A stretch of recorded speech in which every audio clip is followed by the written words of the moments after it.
Алла Таалага мактоо шүгүрлөрдү, анын элчиси пайгамбарыбызга салам салаваттарды айтуу менен сөзүмдү баштаймын. Назарыңыздарда Манас телеканалында Куттуу Рамазан берүүсү алып барчылык кызматта Уланбек Калмырза уулу. Саламатсыздарбы? Ардактуу көрүүчүлөр, бүгүн бизге Манас университетинин теология факультетинде ага окутуучу жана ошондой эле Абдулкерим Сатык Бурахан мечитинин башкы имамы, устазыбыз, агайыбыз, карыкебиз Сабыр Мураталиев агай келип отурат. Кош келипсиз агай. Сабыр агай менен бүгүн биз Кур'ан-ы Каримдагы момун мусулмандардын өзгөчөлүктөрү, момун мусулмандардын сапаттары, момун мусулмандар кандай сүрөттөлөр жана момун мусулман кандай сапаттарга ээ болуш керек экен деген суроонун тегерегинде сухбат кылабыз. Агай, деги эле ишеним боюнча мусулмандар Кур'ан боюнча канчага бөлүнөт, ошондон баштап берсеңиз. Alhamdulillahi Rabbil Alamin. Vessalatu vesselamu ala Rasulina Muhammedin ve ala alihi ve ashabi ecmain. Amma ba'd. Birinciden urmatlı körermandarga bir kaloo tilep keteyin. Birinciden mına Ramazan ayında Huday Taalam uşul bir tuandarımdan atkargan ibadattарын, namaz, oruzu, zeket, bitir sadaka, sadaka, bolsamdan başka mına akırkı 10 gün gelip kaldı. İtikaftarın, oşunda жалпы dualarını Allah Taalam kabul kılsın inşallah. Эми мына биздин ишенимге байланыштуу эмеге келсек, Кур'ан-ы Каримде өзү ошол адамдарды үч түргө бөлөт да. Биринчиси мына капыр бул. Такыр бул капыр Кудайга такыр ишенбеген киши. Ал экинчиси болсо бул мунафык, эки жүздүү киши. Ал эми үчүнчүсү болсо момун мусулман. Мына ошол жерде өзгөчө мына эмелерге кыскача токтолуп кетейин. Капыр деген эмне Кур'ан-ы Каримде кандай сүрөттөлөт? Kur'an-ı Kerim'de Bakara suresinde ile 2 ayet, 3 ayet menelle ошол kapırlarda düşündürüp atattı. Ne deyip? Bismillahirrahmanirrahim. İnnellezîne kaferu sevâun aleyhim enzertahum em lem tunzirhum la yu'minun. Şındığında bu kapırlar deyip, alarga sen hakikatte aytıp eskersen dağı, eskertpesen dağılarga bari bir deyip de, alar işenbeyt deyip. Alardan khatamallahu ala kulubihim ve ala sam'ihim. Allah Teala alardan жүрөктөрүнө, кулактарына мөөр басып койгон. Ва ала сам'ихим ва ала абсарихим гышава, көздөрүндө парда бар деп. Алахум азабун азим. Алар үчүн аябай чоң оорута турган бир азап бар дейт. Эми бул жерде капырлардын эмеси эмнеге жүрөгүнө мөөр басылган? Албетте алар ошол көчөрүп туруп алгандыгы үчүн. Мен ишенбеймин деп өзүнөн, бул дагы ар бир адамдын өзүнөн. Ал анан өзү ишенбей напсине берилип жүргөндүгү үчүн Кудай Таалам аларды дагы ошондой кылып койду да. Бул пайдасы жок болду. Капыр бул бүттү деп жүрөгүнө мөөр басып койду. Ал эми кийинки адам бул өтө коркунучтуу адам, тозокто дагы баягы эң тозоктун түбүндө жата турган киши да, бул мунафык, эки жүздүү. Булар жөнүндө дагы ошол Бакара сүрөсүндө айтып атат. Bismillahirrahmanirrahim. Ve minen nas men yekulu amanna billah. Adamların arasında ошондой bir kişiler var. Алар ыйман келтирдик, Аллага ишендик деп айтат дейт да. Amanna billah.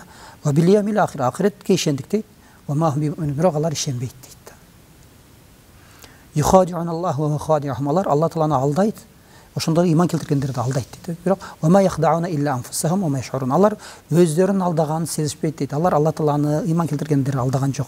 Алар алдадык деп ойлойт, бирок алар өздөрү алданып атат дейт. Алардын жүрөгүндө фи кулубихим марад, алар жүрөктөрүндө оорулар бар дейт. Мына ошол алардын жүрөгүндө оорулар бар.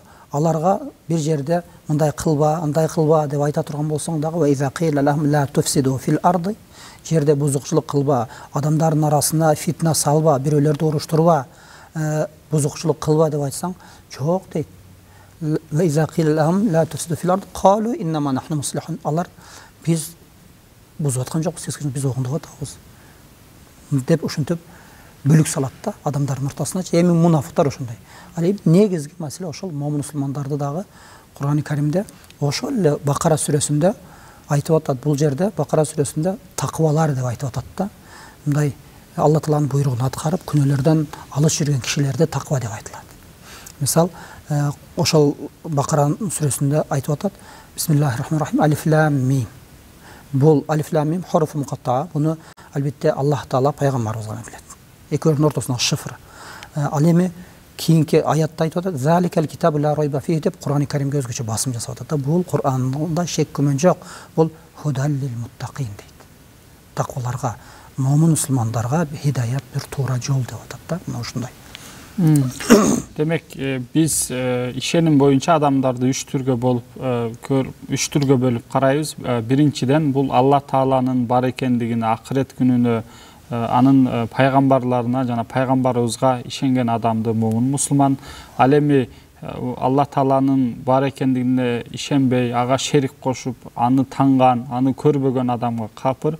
Ал эми Алла Таалага мисалы бул дүйнөлүк пайдасы үчүн, бул дүйнөдөгү кызыкчылык үчүн мен ошондой Кудайга ишенем, мен силерденмин деп, бирок наркы түбүндө, жүрөгүндө, көдөнүндө ага ишенбеген, эки жүздүүлүк кылган, мындайча айтканда кыянат кылган адамды мунафык же эки жүздүү деп айтсак болчудай. Анан агай бул ошол момун мусулман дегенде биз билдик, эми Кур'ан-ы Каримде дагы Муъминун деген сүрө бар. Ошол момундар деген сүрө бар да. Анан ошол момундар деген сүрөдө момун мусулмандарды сыпаттап өзгөчөлөйт да. Анан биздин көрөрмандарга ошол Муъминун сүрөсүнүн негизинде момун мусулмандар кандай болуш керек жана кандай сүрөттөлөт? Кур'ан-ы Каримде көптөгөн аяттар бар да. Ошол аяттарда жалпы момун мусулмандардын кандай болуш керек, кандай кишилер момун мусулман болуп эсептелет, ошолор боюнча толук бизге мындай маалымат берген, сүрөттөлгөн кадимкидей. Мына ошол Бакара сүрөсүнүн эле эмесинде башында айтылып атат. Андан кийин ошол азыр сиз айткан Муъминун сүрөсүндө айтылып атат да. Мисалы Бакара сүрөсүндө өзгөчө айтып атат, ыйман маселесине басым жасап атат да. Ал момундар ошондой кишилер аллазина юъминуна бил гайб дейт да. Алла Тааланы көрбөй туруп ишенет. Биз Алла Тааланы көрбөй туруп ишенип атабыз. Кыяматты көргөн жокпуз, периштелерди көргөн жокпуз, туурабы? Акыретти көргөн жокпуз, тозокту, бейишти көргөн жокпуз. Мына ошолор бул момундардын биринчи сыфаты ошол экен. Ыйман маселеси. Эң биринчи мындай Алла Тааланы көрбөсө дагы ишеним биринчи орунда турат. Биринчи мусулман мына ошондой болуш керек экен да. Андан кийин мына сиз айткан Муъминун сүрөсүндө Алла Таала айтып атат: Бисмиллахир-рахманир-рахим. Кад афлахал муъминун дейт да. Момундар кутулду дейт. Чындыгында момундар кутулду дейт. Эмнеден кутулду? Мисалда, ошол жерде албетте ыйман маселеси дедик биринчи, андан кийин бул момун бардык баягы тозоктук эмес, Алланын сүйүүнүсүнө ээ болгон киши болуп эсептелет да, момун мусулман. Бул эң биринчи бейиштик болот. Кайсы? Мына азыр биз айта турган ошол сыфаттар, Куранда айтылган сыфаттарды дагы сыфаттарга ээ боло турган болсо, ал киши сөзсүз бейиштик болот да. Биринчи аятта кад афлахал муъминун, момундар кутулду деп атат. Андан кийин кутулган момун мусулмандарды бир иреттеп, бир-бирден сыпаттап түшүндүрүп атат. Алар аллазинахум фи салатихим хошиун дейт. Алар ошондой кишилер намаздарын хушу менен окуйт. Намаздарын чын дили менен берилип окуйт дейт. Караңыз, бул жерде кутулуунун биринчи жолу намазда экен. Намаз. Ошондуктан бул намазга өзгөчө маани бериш керек. Бир эне жөн эле жыгылып туруп эле эмес. Кээде эме кылабыз, жөн намаз деп туруп эле эптеп эле окуйбуз, ал андай эмес. Бул жерде хушу менен маани бериш керек. Хушу дегени чын жүрөк менен берилип. Бул нерсени биз үлгү катары Азирети пайгамбарыбыз саллаллаху алейхи ва салламдан, ошондой эле пайгамбарыбыздын доорунда жашаган, пайгамбарыбызды көрүп, пайгамбарыбыздын изинен жүргөн, такыр башка жолго ооп кетпеген сахабалардын жашоосунан көрсөк болот да. Азирети Айша энебиз айтат: пайгамбарыбыз саллаллаху алейхи ва салламдын кээде намаз окуганын уктум дейт. Эмне жүрөгү кадимкидей казан кайнагандай эме болду дейт да. Казан кайнагандай бир үн чыгат дейт да. Жүрөктө башкача бир сезим бар да. Андан кийин сахабалардын ыйманы күчтүү болгон, ошончолук намазга чын дили менен берилген учурда сырткы нерселерди, намаздардан сырткы нерселердин эч нерсе билген эмес да, туйган эмес. Мисалы Азирети Алини мисал келтиребиз. Азирети Али радыйаллаху анху кандай бир согушта найза сайлабы, жаа сайлат бутуна. Ошол учурда ошону чыгарабыз деп тартканда катуу ооруйт да. Анан Азирети Али айтат: токтогула дейт, катуу ооруп атат. Мен азыр намазга турайын деп анан дарат алат да, намазга турат. Намазга туруп, намазда турганда баягылар тартып алат да. Азирети Али радыйаллаху анху ошол намазды бүтүргөндөн кийин сурайт да: эмне чыгардыңарбы дейт да ошол найзанычы. Ал намазда турган учурда баягы ооруну сезген эмес да. Себеби хушу менен окуп атат. Ушунчалык чын дил менен берилип окуп атат да. Албетте ал үчүн дагы ыйман керек. Ошол мындай деңгээлге кандай жетебиз? Албетте дайыма Кудай Тааланы эстеп, зикир, ибадат ошолор менен жете алабыз иншалла. Себеби Азирет Али жеттиби? Иншалла башка адамдар дагы ошол аркылуу жетет да иншалла. Андан кийинки аятта дагы бул да өтө маанилүү аят да. Жашообузда, коомдо адамдар менен кылган мамиледе бизге өтө маанилүү да. Ал муамин мусулмандар валлазина анил лагви муаридун дейт да. Алар лагв, бош, пайдасыз, керексиз нерселерден жүз үйрүшөт дейт. Тилекке каршы азыркы учурда адамдар көбүнчө саясат деп, бирөөдү жамандайт, бирөөгө жала жабат, ушул гыйбат, тушак деп башка нерселер көпчүлүк нерселер ошолорго берилип кеткен көпчүлүк. Ошолордон жүз үйрүп, дарыма ибадатына маани бериш керек. Ошондой момун мусулман ошондой экен. Керексиз, пайдасыз нерселерден жүз үйрүшөт. Дүйнөсүнө жана акыретине пайдалуу болгон нерселер менен гана алектенет деген сөз да. Андан кийинки аят. Валлазинахум лиззакати фаилун. Ал момун мусулмандар ошондой кишилер, алар зекет берет дейт да. Бул жерде биздин устазыбыз бизге айткан эле, ошол жерде арабча билген адам дагы жакшы түшүнөт дейт да. Алар зекет берүү үчүн иштейт дейт да. Мусулмандын максаты, ниети жөн эле байып, жыргап жашоо эмес экен. Мен Алла Тааланын зекет бер деген буйругун аткаруу үчүн иштейт экен да. Демек биз баягы момун мусулман зекет берүү үчүн иштейт экен да. Жөн эле ушул байыйын, мындай жашайын, комфортто жашайын деген эле түшүнүктөн алыс экен. Албетте андай жашайт. Бирок эң негизгиси анын максаты, ниети зекет берүү экен. Алла Тааланын буйругун аткаруу экен да. Мына ошондой. Андан кийинки аятта айтып атат Алла Таала, ал момун мусулмандар, кутулган мусулмандар, ушул кишилер валлазинахум лифуружихим хафизун дейт. Алар өздөрүнүн уяттуу жерлерин сактайт, коргойт дейт. Эмнеден? Зынадан. Өзгөчө башка аяттарда да айтылып атат, хадистерде да айтылып атат. Валлазинахум вала тaqrabuz zina деп атат Алла Таала. Вала taqrabuz zina инна кана фахша. Зынага жакындаба дейт. Анткени ал аябай жиркеничтүү, жаман иш дейт. Васаса биле бул аябай жаман жол деп атат да. Ошол зына бир жайылса, коомдо мындай күтүүсүздөн жаман оорулар пайда болот. Ошондуктан момун мусулмандар мындай жаман ишке барбайт деп Алла Таала алдын ала аябай чоң баленин алдын тосуп, момун мусулмандарды ушундай тарбиялап атат биринчиден. Момун мусулмандар ошол зынадан алыс жүрүш керек. Анан алар бир гана өздөрүнүн ак никесиндеги аялы менен, аял дагы ошол өзүнүн күйөөсү менен чектелет дейт да. Алар сырткы башка эмелерге маани бербейт. Бир гана адал жана. Албетте бул ар бир мусулман өзүнүн гана адал болгон жол менен ушундай өзүнүн жеке эмесин мокумун кандырса деп айтканда, ал да өзүнчө бир сооп болот. Андан кийинки аятта айтылып атат, алар валлазинахум ли аманатихим ва ахдихим раун деп атат. Алар аманатка бек деп атат. Аманатка бек. Ва ахдихим раун. Бирөөгө сөз бере турган болсо, бирөө аманатка катар таштап кетсе, ага кыянат кылбайт. Бирөөгө сөз бере турган болсо, ошол сөзүндө турат. Бирөөдөн карыз алды, ошол сөзүндө туруп өз убагында берет деген сөз да. Валлазинахум ли аманат ва ахдихим раун. Анан акыркы аят башында, экинчи аятта намаз боюнча сөз болду эле, аягында дагы бул жерде дагы намаз боюнча сөз болуп атат да. Ал момун мусулмандар, кутулган момун мусулмандар ушундай киши валлазинахум ала салаватихим хафизун. Алар намаздарын коргойт дейт да. Намаздарын коргойт. Пайгамбарыбыз хадистеринде дагы бар. Бул намаз биринчиден адамды ички дүйнөсүн тазалайт. Руханий кирлерден тазалайт, күнөөлөрдөн арылтат, тазалайт. Азирет пайгамбарыбыз бир хадисинде айтат, ким 2 рекет намаз окуп башын саждага койсо, анын күнөөлөрү көбөлүп түшөт дейт. Ошондой эле сахабаларына дагы айтат. Бир күнү сахабалар менен ушундай чогулуп отурганда айтат, үйүңөрдүн жанынан бир аккан суу өтсө, дарыя өтсө, же болсо өзөн өтсө, ошол жерге түшүп кайра-кайра жуунсаңар эмне болот десе, сахабалар айтат, анда биздин кирибиз калбай калат, таптаза болобуз дейт. Мына 5 убакыт намаз да ошондой дейт. 5 убакыт намаз да ошондой дейт. Мына ушул намаз аркылуу биз биринчиден коргоп атабыз. Намазды окуу бул коргоо деген сөз. Андан кийин руханий кирлерден тазаланып атабыз да. Мына ушуларды аткарган кишини Аллах Таала мактап атат да. Аллазина ярисунал фирдаус. Мына ошол момундар, ошол сыпатка ээ болгон момун мусулмандар ярисунал фирдаус. Фирдаус бейишине мурасчылар дейт. Сөз ошол фирдаус бейишине кирет дейт. Ал жерде түбөлүктүү калышат. Хум фиха халидун дейт да. Ушундай. Мындан дагы башка аяттар толтура. Кур'ан-ы Каримде момун мусулмандарын сыпаттаган.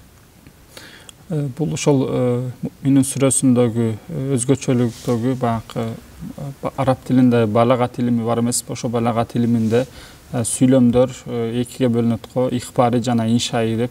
Иншаи сүйлөмдөрдү бул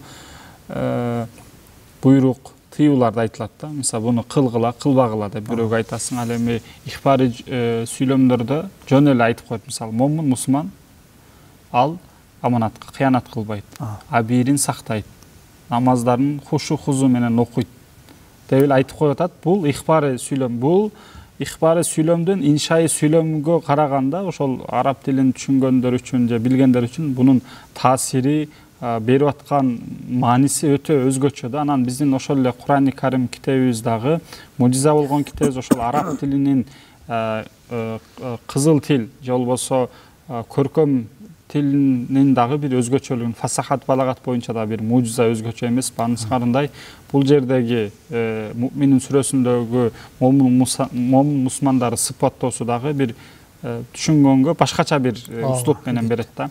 Анан агай пайгамбарыбыз дагы хадистеринде момун мусулмандар жөнүндө айткан ошолордон дагы кээ бирлерин айтып берсең ушуга байланыштуу. Албетте Азирет пайгамбарыбыз саллаллаху алейхи ва салламдын хадистери, момун мусулмандар жөнүндө айтылган хадистер да аябай көп да. Мисал эң негизгиси ал муслиму ман салимал муслимуна мин лисанихи ва яди. Мусулман ошондой киши, башка мусулмандар, башка адамдар анын тилинен, ошондой эле колунан зыян тартпаган киши. Дайыма мусулман башка бирөөгө зыян бербейт экен, бирөөнүн көңүлүн оорутпайт экен, бирөөгө ыза бербейт экен да.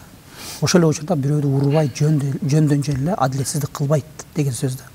Дайыма айлана чөйрөсүндө пайдалуу адам деген сөз да момун мусулман. Андан кийин дагы башка бир хадисти билебиз. Ла юмину ахадукум хатта юхибба ли ахихи ма юхиббу ли нафси дейт. Силердин бирөөңөрдүн ыйманы толук болбойт. Өзүңөр үчүн жакшы көргөн нерсени башка бирөө үчүн да жакшы көрмөйүн дейт. Бул дагы момун мусулмандардын бир сыфаты. Мусулмандар дайыма өзү үчүн жакшы көргөн нерсени башка бирөө үчүн да жакшы көрөт да. Жакшы көрбөдү демек анын ыйманында бир кемтик бар деген сөз да. Ыйманы толук эмес. Чыныгы мусулмандык деңгээлге жетпеди деген сөз да. Демек мусулман ошол пайгамбарыбыз хадистерден эле карай турган болсок, ошондой болууга умтулушубуз керек да. Аяттарды окусак, карайбыз, биз өзүбүздө барбы жокпу деп өзүбүзгө салыштырышыбыз керек да. Бизде барбы ошол сыфат? Демек менде жок болсо, мен ошондой болгонго умтулушум керек дейт. Мисал, Азирет пайгамбарыбыз саллаллаху алейхи ва салламдын кулк мүнөзү Кур'ан болгон да, туурабы? Азирети Айша энебизден сурайт сахабалар. О энеке, пайгамбарыбыздын кулк мүнөзү, адеп аклагы кандай эле десе, силер Кур'ан окубайсыңарбы дейт да. Кур'ан-ы Карим эле анын адеп аклагы дейт да. Кур'ан-ы Каримде бир аятты алсак, фабима рахматин мин Аллахи линталахум дейт. Алладан ырайым болуп сен аларга жумшак мамиле кылдың дейт. Мусулмандын мүнөзү жумшак болот, башкаларга жакшы мамиле кылат да. Бир туганына. Валау кунта фаззан гализал калби ланфадду мин хавлик дейт. Пайгамбарыбыз айтып атат. Эгер сен аларга орой мамиле кылганыңда, корс сүйлөгөнүңдө сен айлана чөйрөгүңдөн чачылып кетип калмак дейт да. Сен эч ким колдомок эмес дейт. Демек, бирөөгө жакшы мамиле кылган учурда пайгамбарыбыздын мүнөзү ошондой жакшы мүнөз, жумшак болгон, башкаларга жакшы мамиле кылган, баардыгы жакшы көргөн. Орой мамиле кылганда алар пайгамбарыбызды эме кылбагыбыз. Бул дүйнөдө дагы биз дагы пайгамбарыбыздай жумшак болуп, жакшы мамиле кылсак, биздин айлана чөйрөбүздөгү досторубуз дагы, туугандарыбыз дагы бизди колдоп, жакшы, биз менен жакшы болот. Эгер орой мамиле кылсаң, эч ким сенин тууганың да жаныңда турбайт да. Ошондуктан динибиздин буйруктарына өзгөчө маани бериш керек, Кур'андын буйруктарына иншалла. Албетте, анан сиз ошол Кур'анда момун мусулмандарды сүрөттөгөндө бир нече нерселерди айтып өттүңүз. Анан пайгамбарыбыздын хадистеринен дагычы, анан бир жөнөкөй инсан катары, пенде катары бир суроо бергим келип атат, акыркы суроо. Мисалы, толтура нерсени атап өттүңүз, анан азыркы күндөгү инсандар, адамдар ошол нерселерди кыла алышабы? Бул нерселердин баарын топтоп аткара алабы же бул мындайча айтканда ошол бир аз теориялык жактан элеби деген маанидечи? Негизи биринчи мына Кур'ани Каримде айтылгандан кийин бул акыйкат. Мына Азирет пайгамбарыбыз саллаллаху алейхи вассалам азыр эле мисал келтирдик. Азирет пайгамбарыбыз кулк мүнөзү кандай эле, Кур'ан эле деп атат. Ал эми бардыгыбыз айтышыбыз мүмкүн, ал пайгамбар да депчи. Бирок Азирет пайгамбарыбыздын жолун жолдогон, дайыма пайгамбарыбыздын жанында жүргөн сахабалар болгон. Алар дагы жашоосун карай турган болсок, алар дагы адеп ахлак жагынан, кулк мүнөз жагынан Кур'андай эле жүргөндө бардык эмелерди аткарган да. Албетте адам болгондон кийин пайгамбардан башка адамдардын бардыгы ката кылат. Бирок өзү пайгамбардын хадисинде дагы бар. Ат-таибу миназ-замми каман ла замбала. Күнөөлөрүнө тооба кылган киши ал күнөө кылбаган сыяктуу дейт. Каталарды карабай, тескерисинче мына Куранда айтылган жакшы нерселерге умтулган киши болот. Азыркы учурда дагы сөзсүз бар мындай адамдар. Мен өзүм жеке өзүм ишенем, мындай эмелер бар. Себеби канча устаздарды көрүп атабыз. Бизде азыр үлгү катары деле Шубак ажыбызды берсек болот, мисалы, айлана чөйрөдөгү канча пайдасы тийди да. Кемчилиги жок беле? Кемчилиги болот. Бардыгында бар. Бирок биз эң негизгиси көбүрөөк пайдалуу жагына карашыбыз керек да. Ошол Кур'ани Каримдеги эми 100% биз боло албайбыз. Бирок умтулсаң 98-ге жетсе болот да бар. Бирок ошондой 100%дөгү адамдар дагы бар. Рахмат агай, Алла ыраазы болсун сизге. Ошол бизге Кур'ани Каримдагы момун мусулман кандай болуш керек экендигин ошол аяттардын негизинде чечмелеп, тафсирлеп айтып бердиңиз. Сизге чоң рахмат. Ошол Кур'ан жолунда, илим жолунда дагы көптөгөн шакирттерди, талаба, студент, окуучуларды тарбиялай бериңиз, бар болуңуз. Сизге чоң ыраазычылык билдирем. Рахмат. Албетте биз бүгүнкү берүүдө Кур'ани Каримда момун мусулмандардын сапаттары жөнүндө өттүк. Момун мусулмандар аманатка кыянат кылбайт, абийирин сактайт, ар кандай бош сөздөрдөн алыс болот, бирөөгө зыяндык бербейт, адеп ахлактуу ойлот, кулк мүнөзү жакшы болот. Анан пайгамбарыбыздын хадисинде айтылгандай тилинен, колунан жана башка жеринен башка бир момун мусулманга зыян бербеген, жана ошондой эле өзүнө каалаганды дагы башка момун мусулман бир тууганына да каалаган бир өзгөчөлүккө ээ болот да, чыныгы момун мусулманчы. Анан албетте көрөрмандардан дагы суроо туулушу мүмкүн. Бул момун мусулман болуш чындап эле кыйынраактай да сезилиши мүмкүн. Себеби биз өтө көп нерселерди айтып өттүк. Андай бол, мындай бол, андай бол, мындай бол депчи. Бирок бизге ушул динди алып келген пайгамбарыбыз алейхиссалату вассалам бир тарабынан караганда анын пайгамбардык өзгөчөлүгү бар. Албетте, бирок бир тарабынан караганда ал натыйжада инсандыктагы өзгөчөлүгү. Ал дагы биздин ичибизден чыккан бир инсан.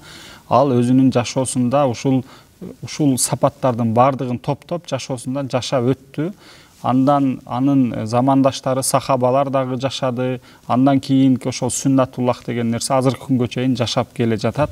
Мындай тарыхта деле, бүгүнкү күндө деле ушул жогорудагы сапаттардын баарын топтогон адамдар жок эмес, бар. Колубуздан келишинче бул нерсеге умтула беришибиз керек, үмүтсүздүк кылбай.